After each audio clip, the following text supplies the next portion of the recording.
अब हम फिर वापस 200 ईसा पूर्वी चलते हैं। हम 200 ईसा पूर्वी में 2 महाकाव्य की भी रचना हुई है। इतिहास को देखते हैं तो मतलब थोड़े से समय को लेकर इधर उधर है, क्योंकि उसमें भी भेद है लोगों का। 200 ईसा पूर्व में 2 महाकाव्य, रामायण और महाभारत। और ये मानना है इतिहासकारों की कि इसी ईस्वी में भी शैविज्म, शाक्तिज्म भी ग्रो हो रहा है, और बुद्धिज्म, जैनिज्म, ये सब का भी दर्शन जो लिखित में फैल रहा है।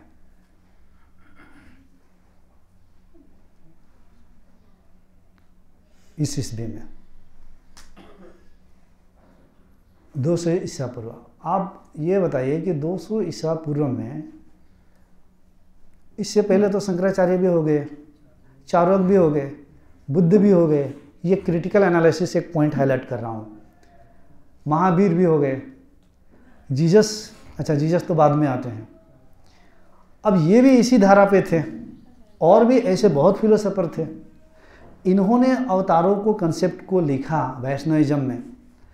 तो बात ये है कि अब बुद्ध को, महावीर को या और दार्शनिकों को वहाँ पे ये कैसे वंचित रह गए इन अवतारों से? आपके अंदर खुद का तार्किक शक्ति है, खुद का विवेक है। आप मेरे कहने पर नहीं जाना, आपको खुद अपना विवेक लगाना है। वो भी तो थे ना, वो तो पहले आकर चले गए। और इस ईस्वी में रामायण आता है, महाभारत आता है, ये सब लिखित में आता है। और काव्य है, काव्य का मतलब महाकाव्य जो कहा जा रहा है।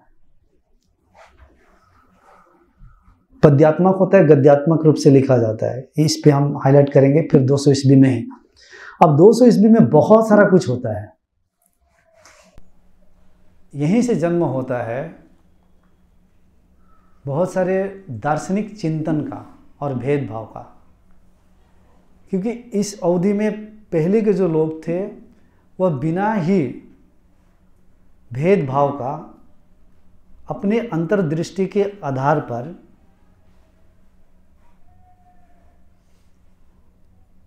किसी भी विचार से संबंधित निर्णय लेने के लिए स्वतंत्र थे। तो जब उनको कुछ कहा जा रहा था तो उसको डिनाई नहीं करते थे, बल्कि सीधा उसको एक्सेप्ट कर लेते थे, या उसको डिनाई करने वालों को उस वक्त एक्सेप्ट नहीं किया जाता था। लेकिन इस समय से, इस अवधि से चीज़ें सब बदलती है। मतलब दर्शन भी निकल के आते हैं बहुत सारे, और विचारकों का, फिलोसोफर का भेदभाव निकल कर आता है। तार्किक बुद्धि, रीजनिंग डेवलप होती है, और एक ही ब्रह्म, जीव और जगत पे अपने तर्क देने लगते हैं, अपनी थिंकिंग, अपनी एनालिसिस, अपनी इंटरप्रिटेशन देने लगते हैं। यही से बदल रहा है चीज़ें इसी काल से। तो इसी काल में भी बुद्धिज्म, जैनिज्म फैल रहा होता है। तो ये भी थे, तो ये फिर वैष्णविज्म को नहीं पकड़े, ये विष्णु के अवतारों को नहीं पकड़े, या शैविज्म को नहीं पकड़े, शिव के अवतारों को नहीं पकड़े, दुर्गा के अवतारों को नहीं पकड़े, इनकी अलग, जबकि पनप रही है लगभग इसी समय। उनकी अपनी, इनकी अपनी, इनकी अपनी, इनकी अपनी, लिखित में फैल रहा है। भक्ति आंदोलन में शैविज्म की भी भक्ति फैल रही है, ये भी फैल रहा है। तो ये खुद आपको इस पे ध्यान केंद्रित करना है कि इन लोगों ने क्यों नहीं लिखा, क्यों नहीं बोला। क्या अवतारवाद किसी की कल्पना है, मनोगणित है, या इन लोगों ने जानबूझ के नहीं बोला, या सचमुच में अवतार हुआ है विष्णु का, या विष्णु है या नहीं है। शैविज्म, क्योंकि सारे पुराणों की भी रचना अगर आप देखेंगे तो करीबन 350 BC, कोई कहते हैं 200 ईस्वी से, कोई कहते हैं 1 ईस्वी से लेकर 900 ईस्वी के बीच में सारे पुराणों का लिखित रूप में आता है। अब पुराणों में ही पूरी तरह से वैष्णविज्म के बारे में है, विष्णु पुराण है, फिर शिव पुराण है, श्रीमद् भागवत पुराण है, ये तो पुराणों में आता है। इस काल में ही ज़्यादा फैलता है जब पुराण प्रचलित में आता है, प्रचलन में आता है, भक्ति आंदोलन होता है, तब कोई विष्णु और विष्णु के अवतार को जानता है, मानता है। अब वैष्णविज्म में इतने सारे संप्रदाय हैं जो एक दूसरे के विपरीत विरोधाभास हैं। कोई रामानुज संप्रदाय, कोई वल्लभ संप्रदाय, कोई निम्बार्क संप्रदाय, कोई माधवाचार्य संप्रदाय, कोई चैतन्य महाप्रभु के संप्रदाय, कृष्ण सेंट्रलाइज्ड। तो पुराणों की रचना भी इसी काल में होती है। थोड़े आगे हम जाते हैं। गुरु गोरखनाथ के नाम सुना होगा आप लोगों ने। 1100 से 1300 ईस्वी लिया जाता है, पूरे आंकड़ा सही नहीं मिला तो इसमें उनका प्रचलन ज़्यादा होता है। और गुरु गोरखनाथ को भी लोगों ने शिव का अवतार माना। मत्स्येंद्रनाथ उनके गुरु थे। और गुरु गोरखनाथ वो योग का दर्शन देते हैं, हठ योग का दर्शन देते हैं। और उन्होंने इसी तरह से साबर मंत्र, बीज मंत्र, हठ योग, चंद्र नाड़ी, सूर्य नाड़ी, भेद, यहाँ से पनपता है ये योग पूरी तरह से। नेपाल में तो वहाँ के नेपाली लोग गर्व से अपने आप को गोरखा ही मान लिए हो, तो गोरखा रेजिमेंट, गोरखा लोग हैं। गुरु गोरखनाथ इस तरीके से फैले थे। अब गुरु गोरखनाथ की हाईलाइटेड इन चीज़ों पे नहीं है, उनकी अपनी फिलोसफी पे है। वो अवतार को लेके नहीं चलते हैं। उनकी हाईलाइट ज़्यादा उनकी फिलोसफी में गुरुओं पे है, बहुत ज़्यादा। और शिव और शक्ति का कॉन्सेप्ट को लेकर उसमें है। शिव को जो परम सत्य कहा जा रहा है, शक्ति यानी आदि शक्ति, कुंडलिनी शक्ति, इसको कह रहे हैं। और बहुत डीप वो बता रहे हैं इसको लेकर। बहुत चीज़ों को उन्होंने दिया यहाँ पर। अब गुरु गोरखनाथ थोड़ा और आगे आते हैं तो रविदास, उनका जन्म करीबन 1377 ईस्वी में होता है। और 1400 ईस्वी में रविदास ने भी भक्ति मार्ग उन्होंने दिया और काव्यात्मक रूप से चीज़ों को लिखा, बताया। रविदास ने भक्ति को सुप्रीम कहा कि भक्ति से हम ब्रह्म को प्राप्ति कर सकते हैं। लेकिन इन्होंने जैसे विष्णु के अवतारों के फिलोसफी को एक्सेप्ट नहीं किया है, या कबीर दास ने ही नहीं किया है, तब तो ये दोनों गलत होंगे शायद। कबीर ने तो निर्गुण ब्रह्म जो 1488 ईस्वी में आते हैं, 1500 ईस्वी में कबीर ये कहते हैं। इन दोनों के गुरु रामानंद है। तो इन्होंने भी भक्ति मार्ग, कबीर ने भी भक्ति मार्ग पे जोड़ दिया है, एक निर्गुण ब्रह्म पे जोड़ दिया है, परमात्मा पे जोड़ दिया है। और इन्होंने पूरी तरह से सारे जाति, धर्म, संप्रदाय को बढ़िया से धुलाई किया है। जाके पढ़ लेना कबीर को। कर्मकांडियों को, बेलों को, सबको धुलाई किया है इन्होंने। सबको बोला ये सब करने से कुछ नहीं होगा। अंतःकरण, भक्ति और परमात्मा और मोक्ष के बारे में बात किया। उन्होंने ये सब अवतारों को नहीं, इन्होंने राम को माना। कौन से राम? ये राम नहीं, राम मतलब ब्रह्म, परमात्मा को राम कहा है। ये अवतारों वाला राम को कबीर ने कहा ही नहीं है।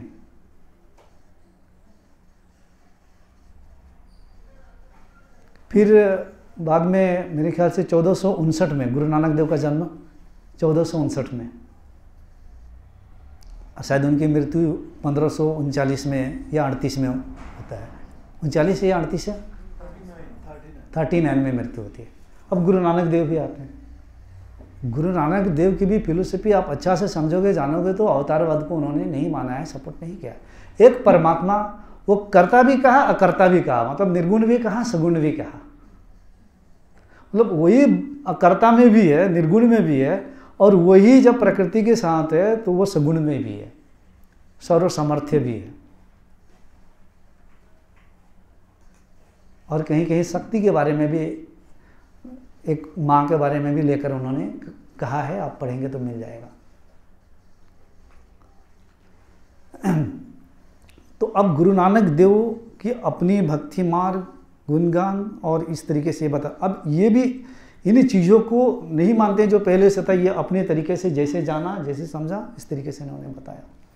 ठीक गुरु नानक देव की ही लगभग समय पे आसाम नॉर्थ ईस्ट की ओर एक श्रीमंत महापुरुष शंकर देव का जन्म होता है, जो कि वो भी वैष्णव संप्रदाय से है।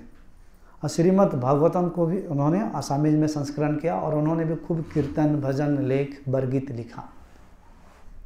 और उनका भी फिलोसफी जैसे बाकी आचार्यों की वैष्णविज्म में है वैसा ही है।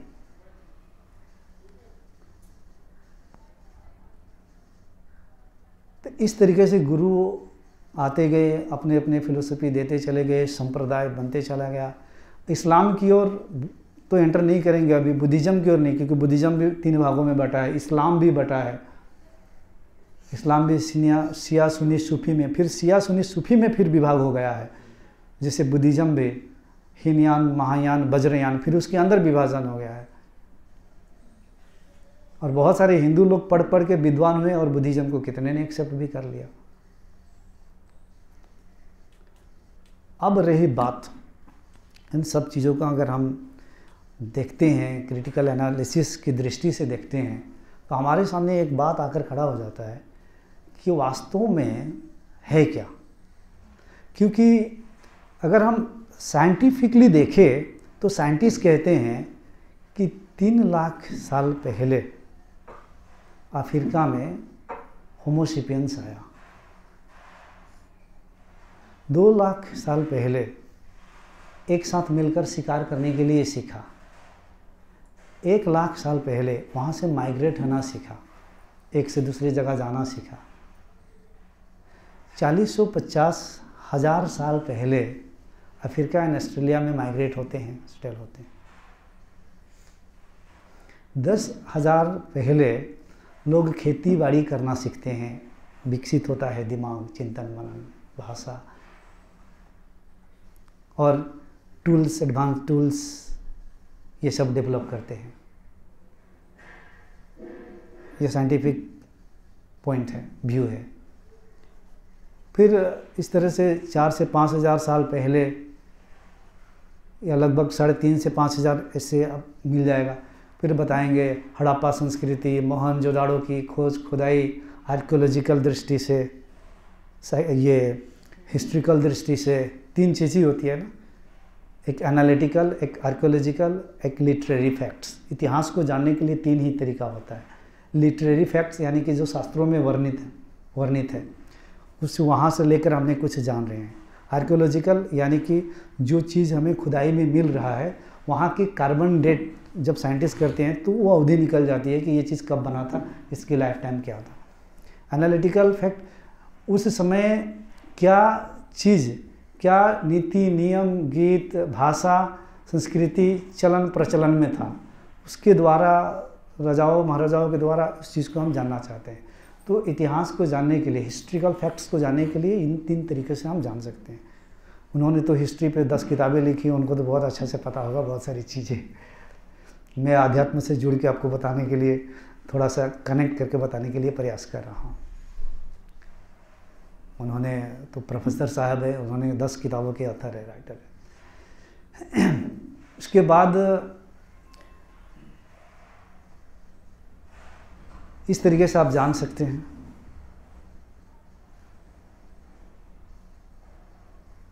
तो मनुष्य जब, अब जो भी ऑर्गेनाइजेशंस है तो ये बहुत कम समय में आपको देखा जा रहा है कि ये सब आया। फिर मनुष्य अस्तित्व में जो विकसित हुआ ये ज़्यादा समय दिख नहीं रहा। और शास्त्र या धर्म जो आया ये तो 3,500 साल पहले आया है, यानी कि 4,000 साल के अंदर ही।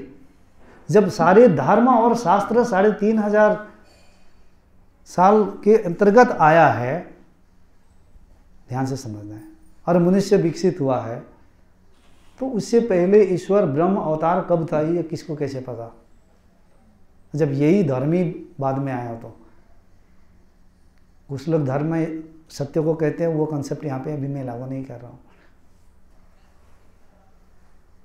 तो इन सारी चीज़ों को from different points of critical view से देखेंगे। अब क्रिटिकल मतलब आलोचनात्मक व्यू से।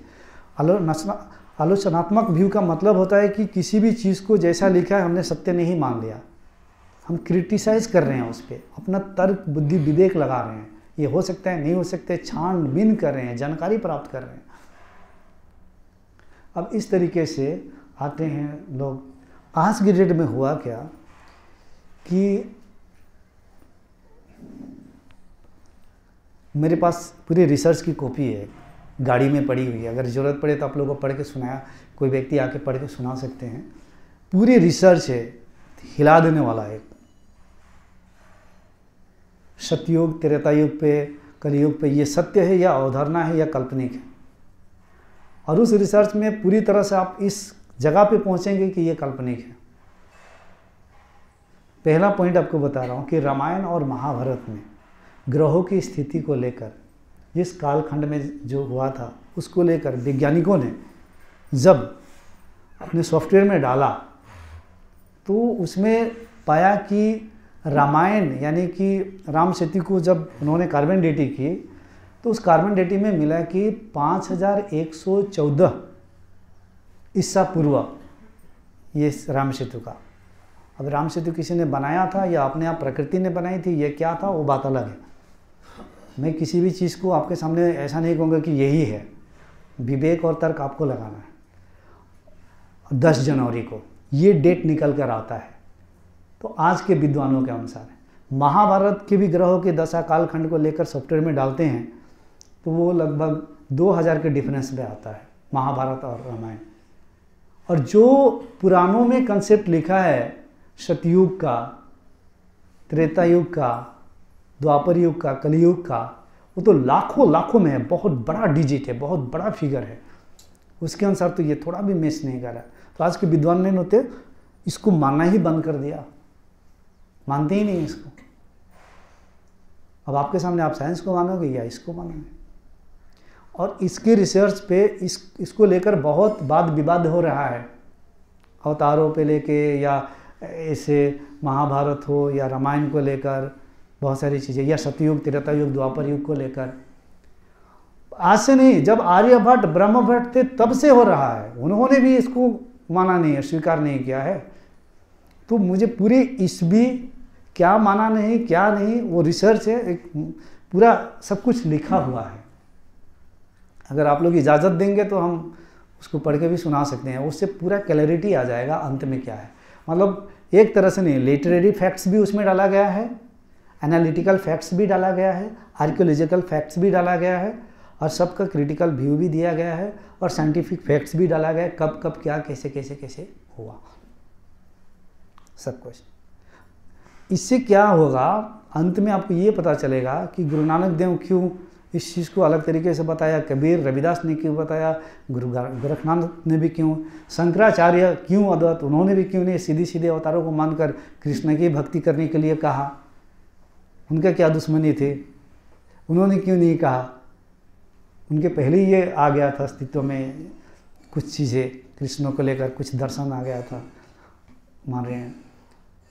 तो इस तरीके से पूरी चीज़ें हमारे इतिहास के शास्त्रों को आप देखेंगे तो सब एक दूसरे के कुछ विरोध है, इंटरनल फाइट्स है, किसी को ये पकड़े हैं, कोई ये संप्रदाय, कोई वो संप्रदाय, कोई वो संप्रदाय, सब पकड़े हुए हैं। अभी गुरु नानक देव को भी लेकर धीरे धीरे विभक्त हो रहे, कोई अपना संप्रदाय बना रहे, मेन में है गुरु नानक देव ही, लेकिन कुछ और कहीं और निकल रहा है, इसी तरह से निकलते चला गया।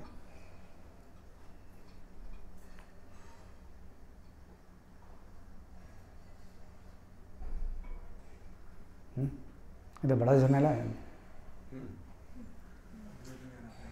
अब भगवद गीता में कृष्ण कहते हैं कि अर्जुन, तुमसे पहले मेरा ये दर्शन किसी ने नहीं किया और तुम्हारे बाद भी कोई दर्शन करने वाला भी नहीं। ये तो और भी झमेला खड़ा हो गया। तब तो हमें भगवद गीता और कृष्ण के उपदेश को मानेंगे ही नहीं। क्यों मानेंगे? जब अर्जुन को ही सिर्फ दर्शन देंगे तो हम क्यों आपके गुणगान गाएंगे? साफ साफ कहते हैं।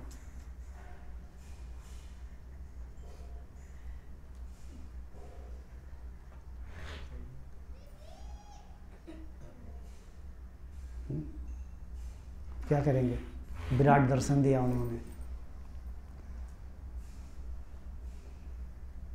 उन्होंने तो कभी कहा नहीं कि मेरा इतना अवतार है।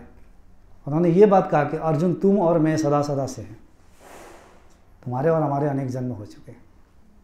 लेकिन किस अर्थ में कहा, क्यों कहा, किस संदर्भ में कहा, इन व्हाट कॉन्टेक्स्ट ही है से, कृष्ण कौन है, इसको जानना बहुत जरूरी है। आज के सारे जो जीव है भ्रमित हो चुके हैं, सब भ्रमित हो चुके हैं, इसलिए उनका कल्याण नहीं हो रहा है। सारे देवी देवताओं की जो पूजा पाठ का प्रचलन जो आ रहा है, या कर्मकांड से या पुराणों से आ रहा है, पुराणों से सब निकल के आ रहा है। अब पुराणों का रचयिता भी वेदव्यास, महाभारत की रचयिता भी वेदव्यास, और 4 वेदों के भी पीछे उनका हाथ। श्रीमद् भागवत में भी जो सुखदेव का परीक्षित की जो कहानी के द्वारा बताया गया है, इन सब के पीछे वेदव्यास, और भगवत गीता भी वेदव्यास। और कई तर्क यहाँ आता है कि जब युद्ध हो रहा था तो कृष्ण और अर्जुन जब बात कर रहे थे, तो उस वक्त एज इट इज कृष्ण के मुख से जो शब्द निकले, क्या वहाँ पे वेदव्यास बैठ के लिख रहे थे? तो उत्तर है नहीं, इतिहास में तो निकलता नहीं है। तो वो कहाँ थे फिर? कई बातें निकल के आती है। मैं किसी को ये नहीं कह रहा हूँ कि ये सही है गलत है, आपको बस तर्क लगाना है। मुझे तो कई साल पहले ही ये सब क्लियर हो गया था, बोध से पहले क्लैरिटी थी ये सब।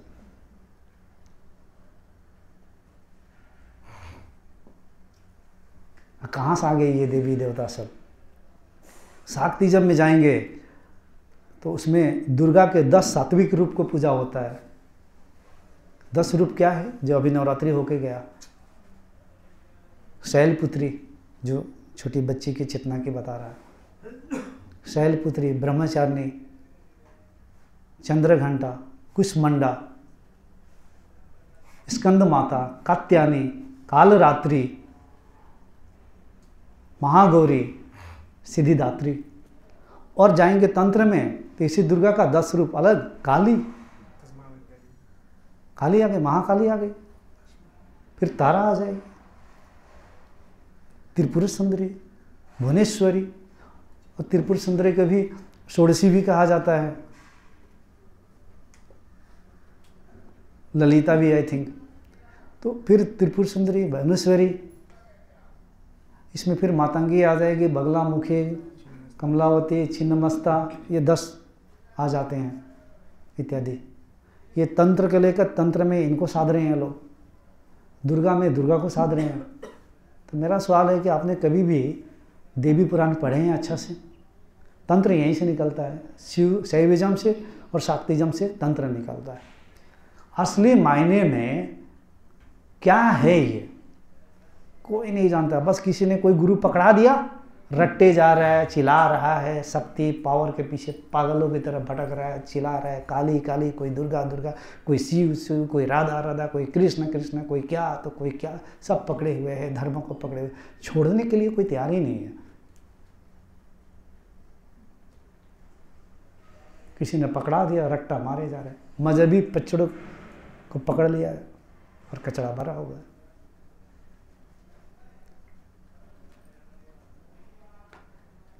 अगर देवी महापुराण पढ़ेंगे तो उसमें उसी देवी के अंतिम स्वरूप को परमात्मा का स्वरूप बताया गया है,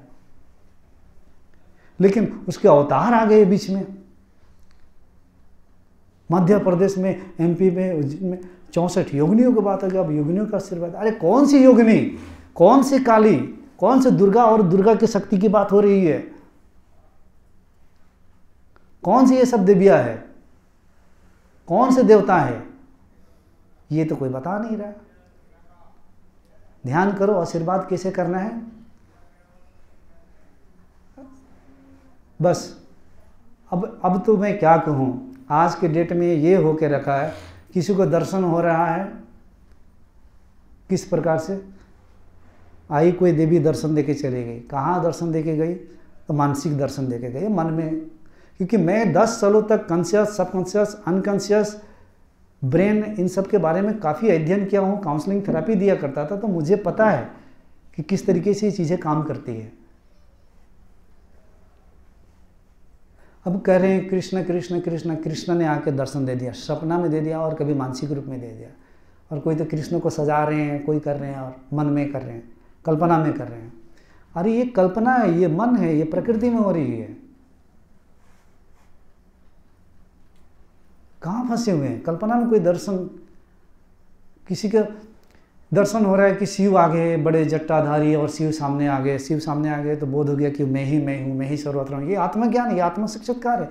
नहीं, पक्का है आपको बचपन से शास्त्रों का ज्ञान है, आप अच्छा वक्ता हो, आप खिलाड़ी हो, किसी एक संप्रदाय को बढ़ा रहे हो, आप अंतर अति चेतन लेवल पे, अवचेतन लेवल पे किसी संप्रदाय को पकड़े हो, आप कृष्ण को सेंट्रलाइज किए हो आप, या किसी देवता को। कोई कह रहे हैं कि गुरु नानक देव का साक्षात्कार हो गया, वो दर्शन दिए। अरे ये वहम है, भ्रम है, कल्पना है। अब कुछ लोग बोलेंगे कि मेरा तो हुआ नहीं, इसलिए नहीं हुआ। आप बात समझो, अभी के अभी आप लोग अपने माता के बारे में हमेशा आप उनकी छवि देखे हैं, माता की आवाज़ भी रिकॉर्डिंग है हमारे ब्रेन के अंदर। आप ऑडियो मेमोरी है, विजुअल मेमोरी है, किनेस्थेटिक मेमोरी है।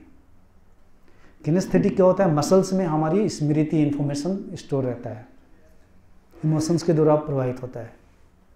ऑडियो में उनकी आवाज़ रिकॉर्डिंग रहती है, विजुअल में उनकी तस्वीर, उनकी छवि सेव रहता है, जैसे कंप्यूटर में हम सेव करते हैं, ऐसे फाइल्स बन जाती है, वो चीज़ें आती है। तो आप अपने माँ को भी बार बार आपने देखे होंगे। तो कभी कभी तो ध्यान में आपको कुत्ता भी दिखता है तो कुत्ता का दर्शन हो गया, कभी कभी माता आई तो माँ का भी तो दर्शन हो रहा है, कभी कभी सांप आ गया तो सांप के दर्शन हो रहा है, कभी भालू आ रहा है भालू का भी दर्शन हो रहा है, कभी अपना प्रेमिका का भी दर्शन हो रहा है, प्रेमिकी का भी दर्शन हो रहा है, कि भी उसका सबका दर्शन हो रहा है। चुड़ैल आ रही है, उसका भी दर्शन हो रहा है। तो क्या चुड़ैल आ गई आपके अंदर? जैसे कृष्ण, शिव, दुर्गा और बाकी आ रहे हैं, वैसा दर्शन तो और भी चीज़ों की हो रही है। These are all psychological things. ये आपके अवचेतन मन में जिस जगह पे पैदा हुए हैं भारत में, और इसी सभ्यता और संस्कृति में पले बड़े हुए हैं, इन्हीं चीज़ों को आपने देखा है। तो विरासत में बचपन से ही माता पिता ने जो करके आया, जहाँ घुमा फिरा, नेचुरली आपके सबकॉन्शियस माइंड में लगभग according to the scientist and psychologist, मनोवैज्ञानिक के अनुसार, बच्चा जब पैदा होता है तो 7 साल तक उसका सबकॉन्शियस और डेल्टा लेवल पे होता है, तर्क काम नहीं करता, सीधे जो देखता है सीधे प्रवेश कर जाता है। अब बाद में वही चीज़ अतार्किक होकर, अतार्किक मतलब बिना रीजनिंग का, इलॉजिकल रूप से आता है। इलॉजिकल का मतलब ये जो है, जो शास्त्रों में लिखा है तो है, इस पे मर मिटने के लिए, काटने के लिए तैयार हो जाते हैं। इस तरीके से अवचेतन मन के सब गुलामी है, जानने के लिए नहीं। ये लिखा है पहले से शास्त्रों में, शास्त्र संगत, शास्त्र संपन्न होना चाहिए, चीज़ें बताया गया है ना, लिखा है। तो बहुत सारी चीज़ें लिखा है, बहुत सारी चीज़ों को फेरबदल भी किया गया है, लिखे पे बड़ी श्रद्धा है। और लिखा भी है किसने। मैं तो सारे शास्त्रों को बोलता हूँ इसको दूर रखो, जो अच्छा लगता है तो ले लो, क्योंकि जब शास्त्र नहीं था, जब जीव मनुष्य भी नहीं था, जब प्रकृति भी नहीं थी, तो कुछ एक था, तो कौन था? ब्रह्म था, सत्य था। तो सीधे सत्य की बात करें, ब्रह्म का बात करें, और शास्त्र का हम सहयोग बना लें, जो चीज़ें हमें अच्छा लग रहा है, गुरुओं के मार्गदर्शन जो हमें अच्छा लग रहा है। अब मेरा मानना तो यही है कि अगर आपको सत्य के मार्ग में आना है तो सीधे सीधे मैं कोटि कोटि नमस्कार मेरे तरफ से मैं गुरु नानक देव को कर रहा हूँ। और गुरु नानक देव के जैसे जो भी गुरु ने कहा कि प्रमाणिक, या कृष्ण के भगवत गीता में भी ये लिखा गया है कि प्रमाणिक गुरुओं के पास जाओ, उन्होंने तत्वों को देखा है, दर्शन किया है, तत्वदर्शी है, वही आपको लेके जा सकते हैं। बाकी तुम इस माया के जाल, मतलब शास्त्रों के जाल में भी इस तरीके से इसकी चपेट में फंस जाओगे, निकल ही नहीं पाओगे। क्योंकि ये सारा ज्ञान भी किसी न किसी गुरुओं के द्वारा ही आया है, लेकिन जो प्रमाणिक गुरुओं के द्वारा आया है वो पूरा सही शुरू से अंत तक एक ही बात तरह से, चाहे वो अलग जगह पैदा हो, अलग देश काल समय पे पैदा हो, एक ही बात को एक ही तरह से किया है। मुझे इन चीज़ों को कुछ भी पता नहीं, मैं तो पता अभी शास्त्र उठा कर देख रहा हूँ, सीधी से सीधी वही। मैं निर्गुण और सगुण की बात करता हूँ, तो जो गुरु नानक देव करता की बात करते हैं, जो कबीर ने, जो रविदास ने, गुरु गोरखनाथ ने, या बहुत सारे ऐसे गुरु, अब शंकराचार्य उन्होंने भी अद्वैत की बात करते हैं, लेकिन उनके पूरी तरह से लोग समझे नहीं। माया किस अर्थ में कहा जगत को? जब ब्रह्म की प्राप्ति होती है तो ब्रह्म में क्या होता है कि सब कुछ ये जगत विलय हो जाता है, शून्य हो जाता है, महाशून्य हो जाता है। इसके असली स्वरूप को जान लिया। जब असली स्वरूप को जान लिया तो ये आपके लिए फिर मिथ्या हो गया। इसलिए उन्होंने कहा 13 से 30 साल के अंदर उन्होंने भी बहुत अपना भाष्य लिखा। गीता पे तो ना जाने कितने हजारों भाष्य लिखी गई है, टिप्पणियाँ लिखी गई है। एक ही गीता श्लोक एक ही है। अब कृष्ण ने तो एक ही बात कहा होगा, लेकिन लिखने वाले तो हजारों तरीके से लिख दिए।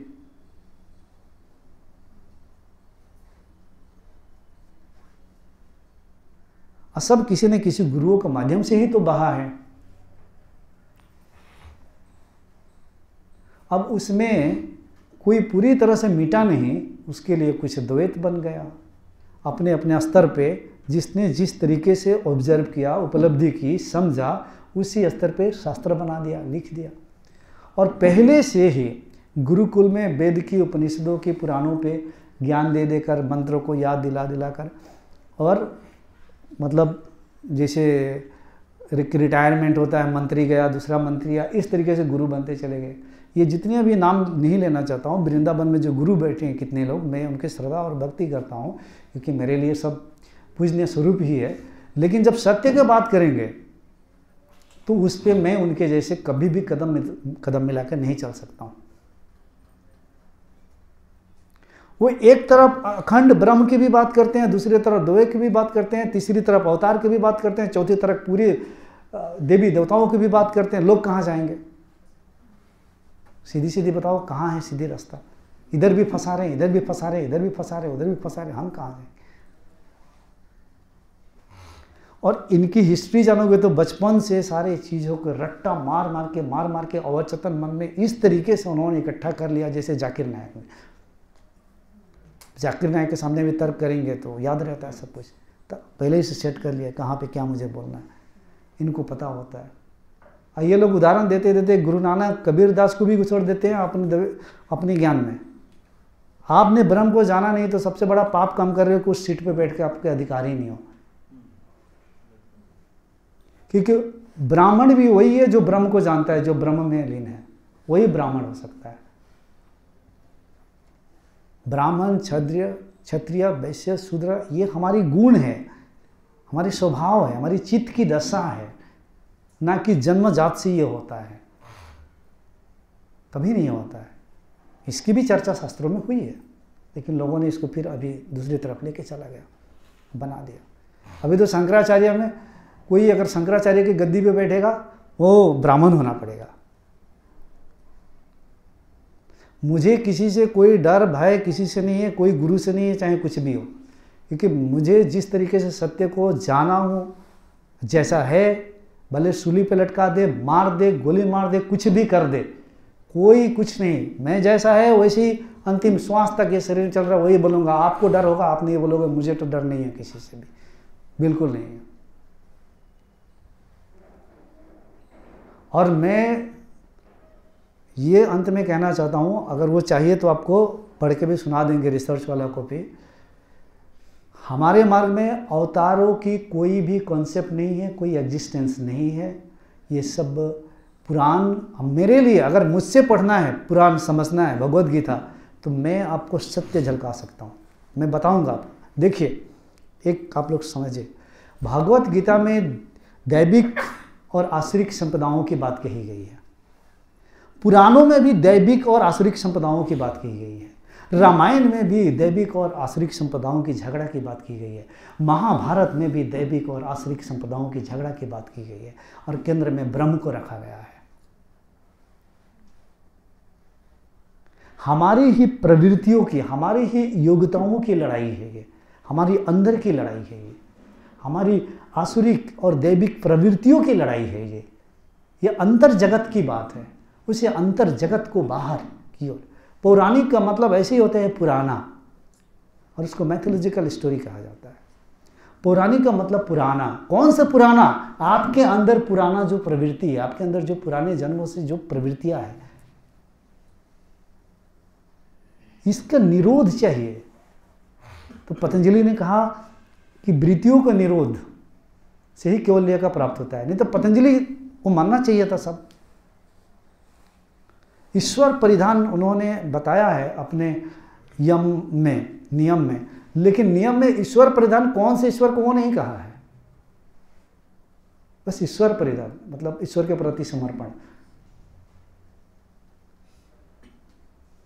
तो सारे ये संकेत कर रहे हैं, ये सांकेतिक है, प्रतीआत्मक है कि सारे मूर्ति सारी चीज प्रतीआत्मक है, ये आपके भीतर है। मैं अगर समझाना लग जाऊं भगवत गीता को या ऐसी चीज़ों को तो तर्क भी बहुत आएगा, हमारे अर्थ अलग होगा और उसे सीधी की सीधी उंगली आपके भीतर आएगी और आप थरथराने लग जाओगे। ये है अर्जुन कृष्ण की वार्तालाप। कृष्ण सदा से है। कृष्ण मतलब वो कृष्ण नहीं, मैं जब बोलता हूं जिस कृष्ण को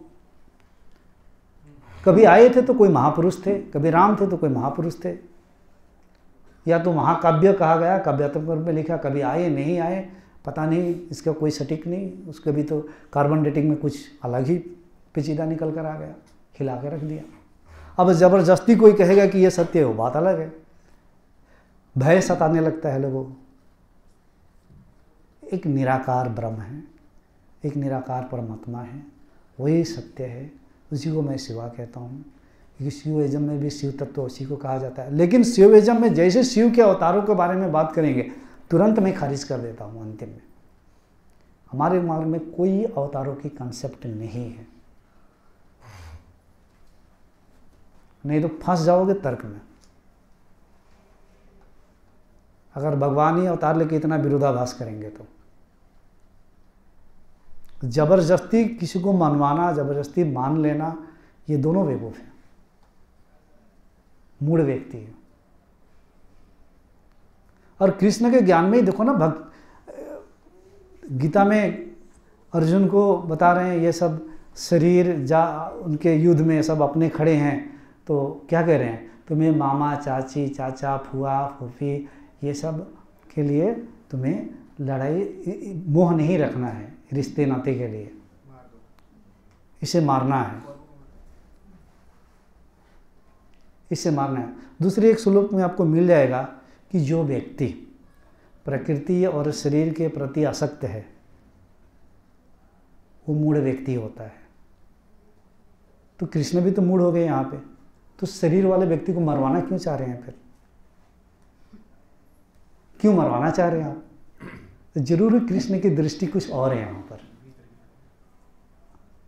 रिश्ते नाते में जलवा रहा था कि नहीं, मरवा रहा था कि नहीं, ध्यान में क्या करवा रहा था?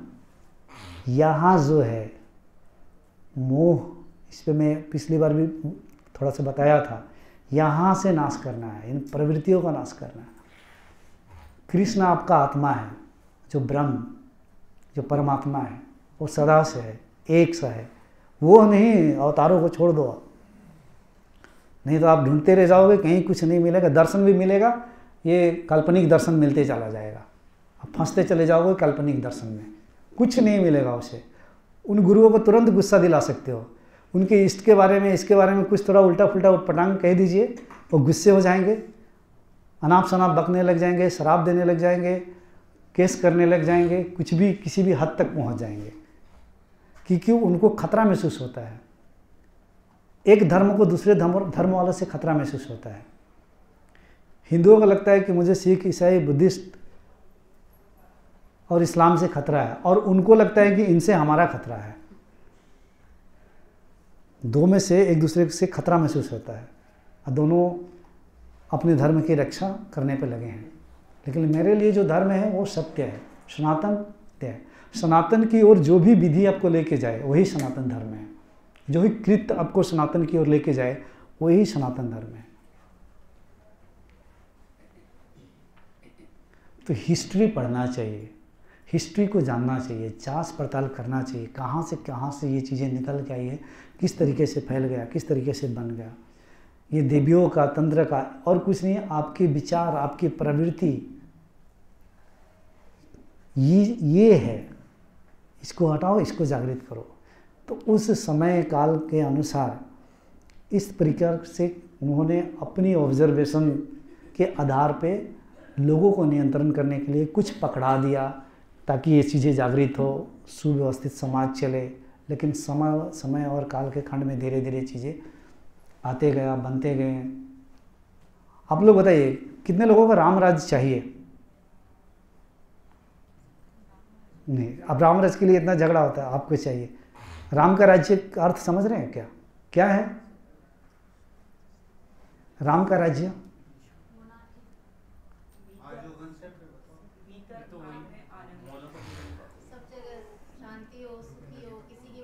राम के राज्य, राम जब थे तो सब जगह सुखी और शांति थे लोग?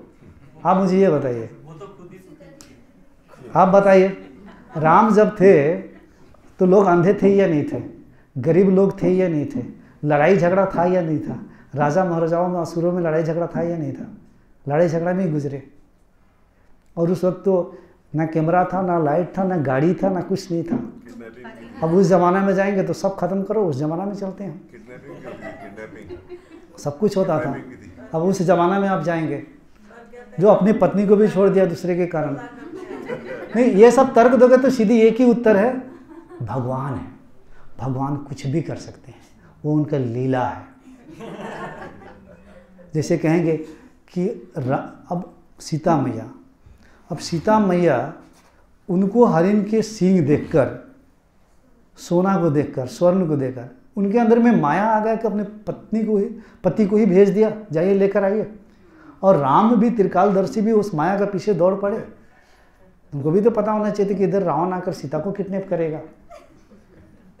और ये खुद माया में दौड़ रहे हैं, ये खुद माया की चीज़ों को लाने के लिए इनको दौड़ा दी। सोने का लंका भी मिल गया, फिर भी नहीं रही वहाँ पे, सुख से नहीं रही,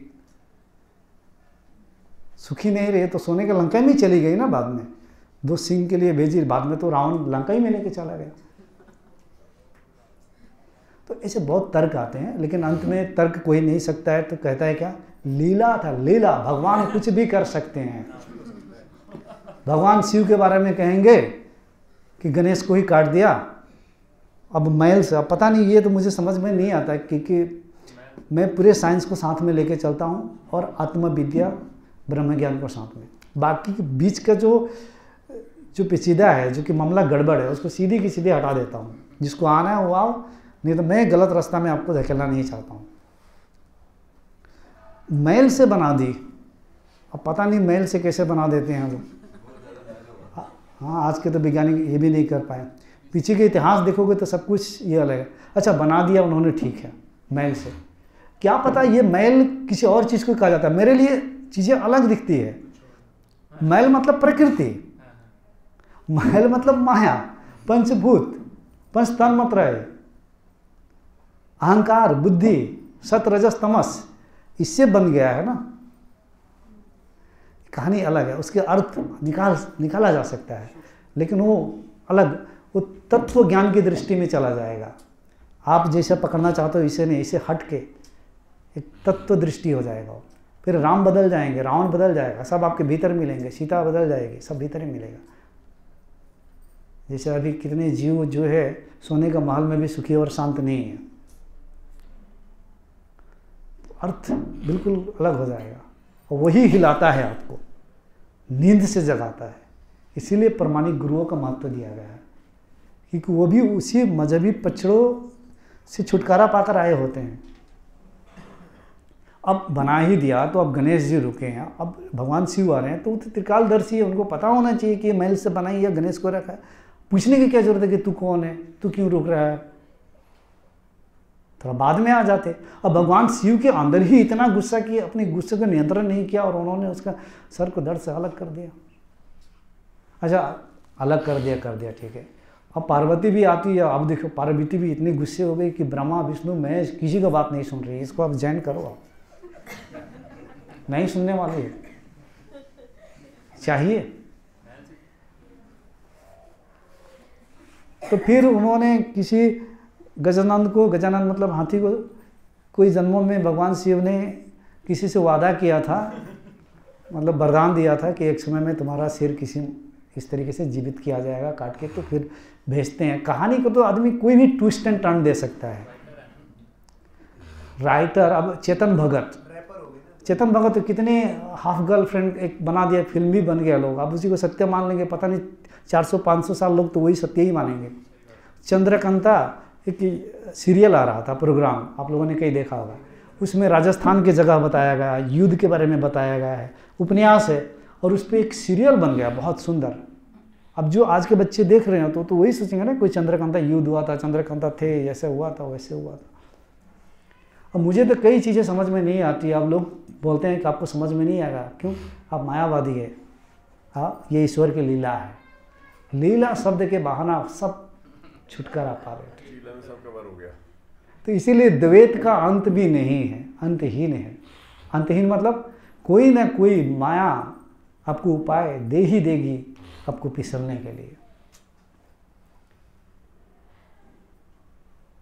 अब आज के ज़माने में इस आदमी का सर से, नर्वस सिस्टम से, स्नायु तंत्र से, फिर हाथी का किस तरीके से उन लोगों ने किस तरीके से सेट किया। अब हमें तो कुछ पता होना पड़ेगा भाई, साइंटिफिकली भी, क्योंकि हमारे ज्ञान में तो हर चीज़ साइंस के साथ ही है, आत्मविज्ञान। ये बीच वाला ये नहीं है, ये काम करता ही नहीं है ये चीज़।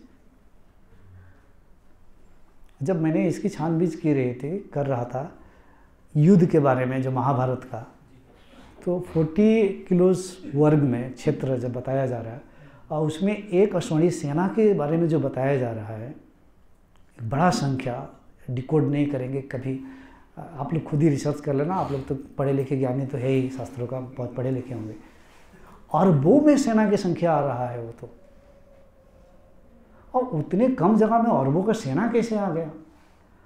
और विज्ञान की दृष्टि से देखें, 5000 10,000 साल पीछे जाएंगे तो जनसंख्या में उतनी मिलती ही नहीं है। अब उस समय में इतना आज तो 800 करोड़ है, उस समय में इतना जनसंख्या कहाँ से आ गया?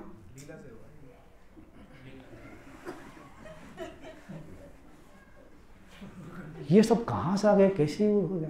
जीरो बढ़ा दी राइटर ने, 10वीं पास था तो वो टाइप इसमें 10वीं पास बड़ा चढ़ा के दिखाया, वो जीरो बढ़ा दी, भूल गया। और पूरे भगवत गीता महाभारत जब पढ़ेंगे तो कुछ ही पत्रों का ही नाम लिया गया, सबका तो लिया भी नहीं गया। मैं जो बोल रहा हूँ इसलिए बोल रहा हूँ कि ये कंसेप्ट जब तक क्लियर नहीं होगा, गारंटी है किसी को भी आत्मा अनुभूति नहीं होगी, कुंडलिनी जागरण तक रह जाएंगे। इसकी खोजबीन करना है। ये जैसे हो गया आपके डीएनए में, जीन में, जहाँ पकड़ा है, जैसे ही एक दिन ये छूटा तो विस्फोट घटा और आप स्वयं निर्लिप्त आकाश स्वरूप, निराधार स्वरूप, ब्रह्म स्वरूप की स्थिति, वहाँ पे कहाँ जीव कौन अलग है ब्रह्म से, कुछ समझ में नहीं आएगा। और ये भी देखो कि परमात्मा का अंश है, ये अवधारणा भी तो गलत है। जब परमात्मा ही खंडित खंडित हो जाएगा, टुकड़ा टुकड़ा हो जाएगा, बहुत जीव बन जाएगा, तो वो सर्वव्यापी और अखंड कैसे हुआ? खंडित कौन हो सकता है? जिसमें विकार है। तो विकार तो प्रकृति में है, जो विकारवान है, जिसमें विकार है वही चल है, उसी में गति है। खंड करने में गति है ना, गति है। तो परमात्मा का असली स्वरूप तो अखंड है, सर्वव्यापी है, निराकार है, सदा से एक जैसा है। तो उसको हमने खंडित भी कर देते हैं, अंश भी बना देते हैं। तो खंडित कैसे हो सकता है? तब तो परमात्मा में भी विकार है। अब परमात्मा में जब विकार है तो परमात्मा, जिसके अंदर विकार है उसके साथ दोस्ती करेंगे आप तो आपको शोषण ही करेगा ना। जिसके अंदर इच्छा है, जिसके भी अंदर इच्छा है, चाहे पुरुष हो, पत्नी हो, बेटा बेटी हो, उसके साथ दोस्ती का मतलब ही है वो अपना काम निकालेगा आपसे, कुछ सुख देगा, कुछ दुख लेगा, क्योंकि उसके अंदर विकार है, विकारवान है, उसका वही स्वभाव है। तो परमात्मा में फिर विकार रहेगा तो उसकी प्राप्ति हम करके क्या फायदा? कुछ लोग कहते हैं कि परमात्मा की इच्छा के बिना, ईश्वर की इच्छा के बिना, अब हो सकता है कई गुरु इसकी चपेट में भी आ जाए, अब मुझे पता नहीं, कि एक पत्ता भी नहीं हिलता है। तो फिर मेरे दिमाग में ये बात आता है तो कि परमात्मा की इच्छा हुई थी, जो कोलकाता में उस डॉक्टर के साथ रेप हुई, अब उसकी इच्छा से फिर रेप हुई। जब उसकी इच्छा के बिना कुछ होता ही नहीं है तो वो रेप भी उसकी इच्छा से हुई, तो लड़ाई झगड़ा क्यों फिर? अब परमात्मा की इच्छा से ही तो इतने धर्म, इतने संस्कृति, भाषा सब कुछ बना है, क्योंकि उसके बिना इच्छा के कुछ होता ही नहीं है, तो लड़ाई झगड़ा क्यों? सब परमात्मा की इच्छा से, कोई मर रहा है, कोई लड़ रहा है, कोई झगड़ा कर रहा है। आपकी परमात्मा की इच्छा से ये दशा हुई है, परमात्मा की इच्छा से पैसा डूब गया, परमात्मा की इच्छा से एक्सीडेंट हो गया। बड़ा चतुर है ये लोग, बुद्धिमान व्यक्ति है। जब कुछ ऐसा आता है ना तो अपनी ओर उंगली नहीं करना चाहते हैं, सीधी परमात्मा की ओर उंगली करना चाहते हैं। उसकी इच्छा से तो हुआ, मैं थोड़ी किया। ये नहीं कहते हैं कि ये मेरा कर्म है। परमात्मा और कोई नहीं, प्रकृति के नियम, ब्रह्मांड के नियम, ये स्वयं अपने आप में परमात्मा है। हम जैसा करेंगे वैसा ही काटेंगे।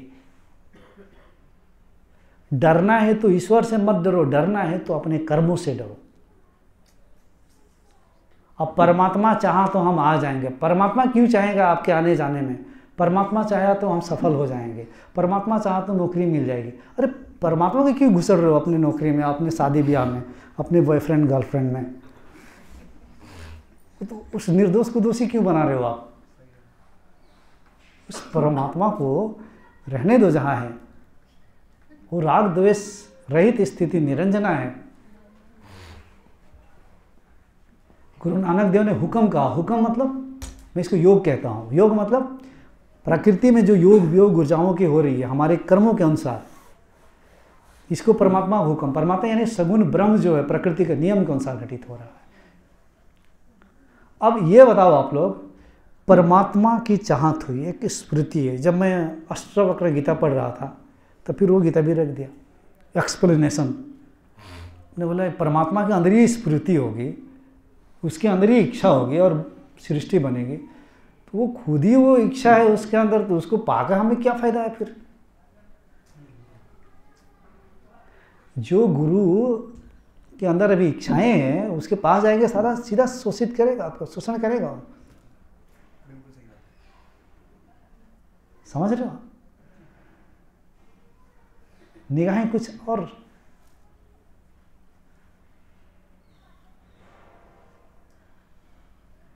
इन विकारों से, इच्छाओं से परे जो चला गया वही निकाल सकता है, वही निकालेगा, नहीं तो वो जहां वहीं फंसा देगा आपको। तो परमात्मा की इच्छा होगी तो फिर उसको प्राप्त करके कोई फायदा नहीं है। इसीलिए मेरा कहना है कि परमात्मा जो मोक्ष होता है निर्गुण की स्थिति में होता है।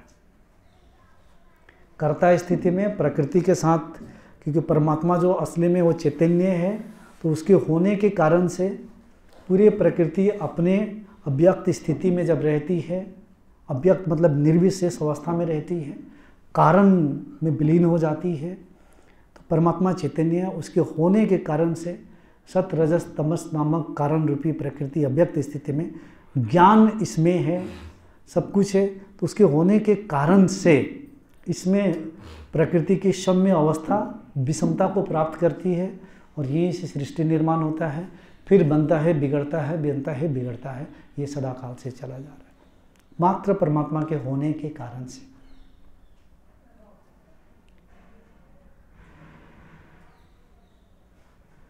जैसे आकाश के होने के कारण से इसमें बहुत कुछ बन रहा है, बिगड़ रहा है। सूर्य के होने के कारण से यहाँ पे जीवन है।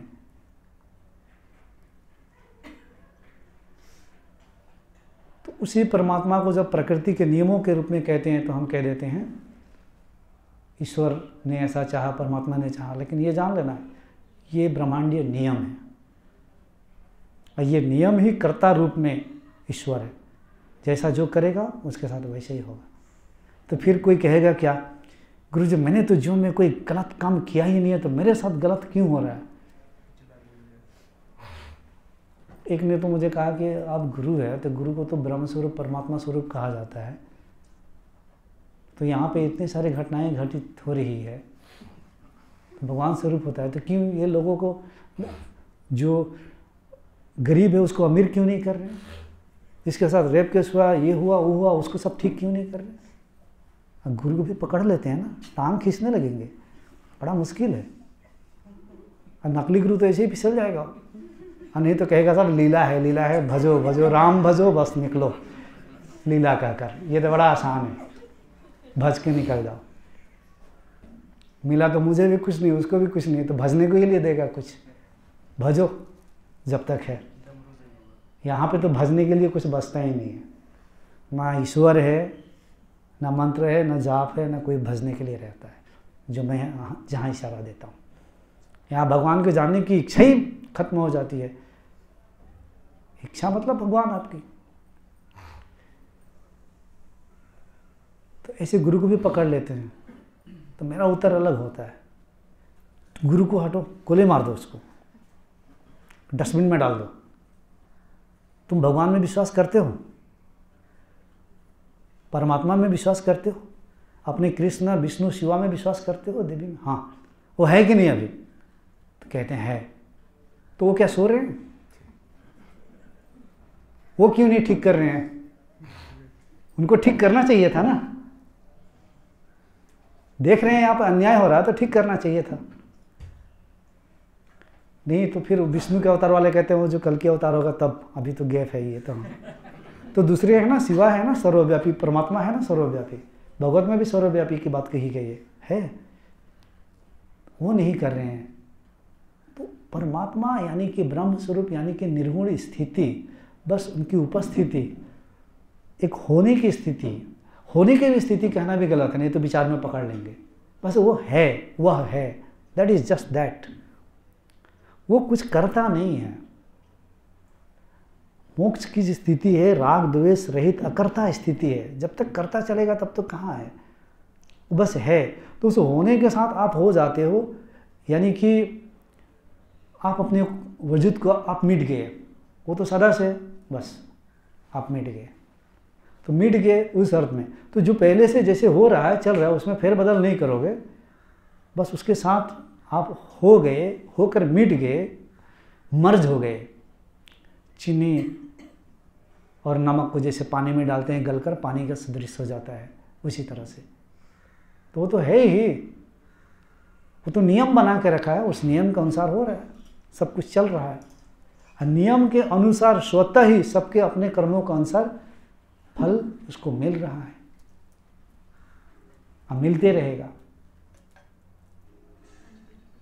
सबको। ये बात ध्यान में रखना है। मूल बात ये है कि भगवान से कभी डरना नहीं है। अब भगवान ही से डर के पूजा पाठ करोगे तो ऐसा भगवान से मतलब ही क्या रखना है। एक तो यही है कि उसे डरना नहीं है।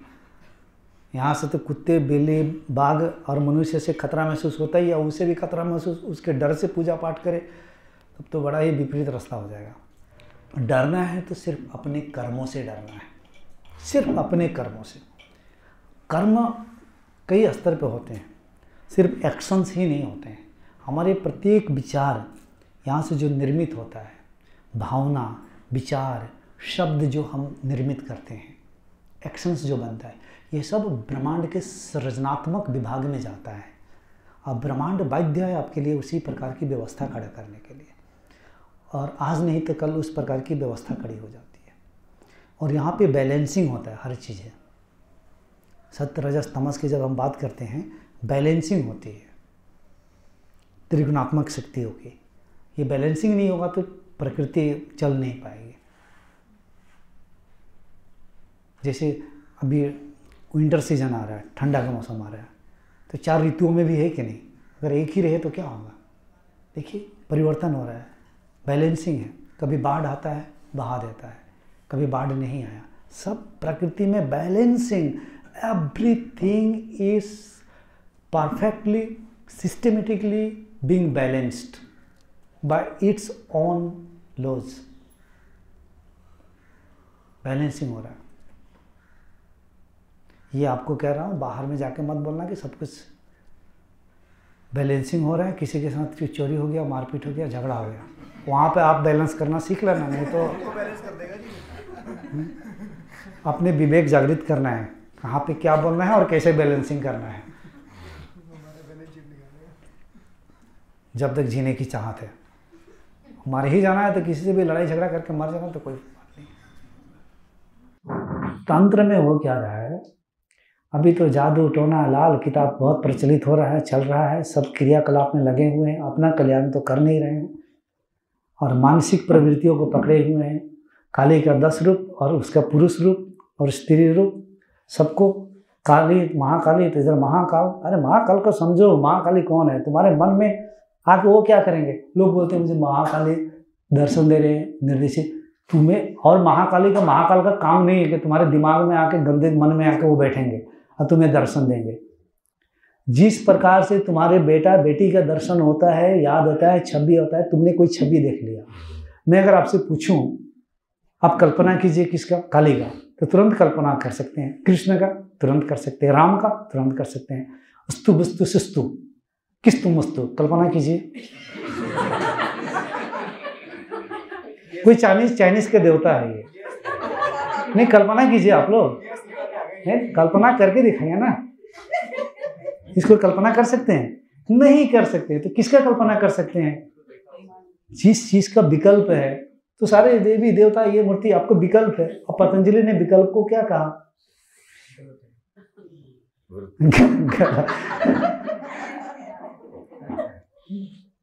सब वृत्ति में आ गया, पंचवृत्तियों में आ गया।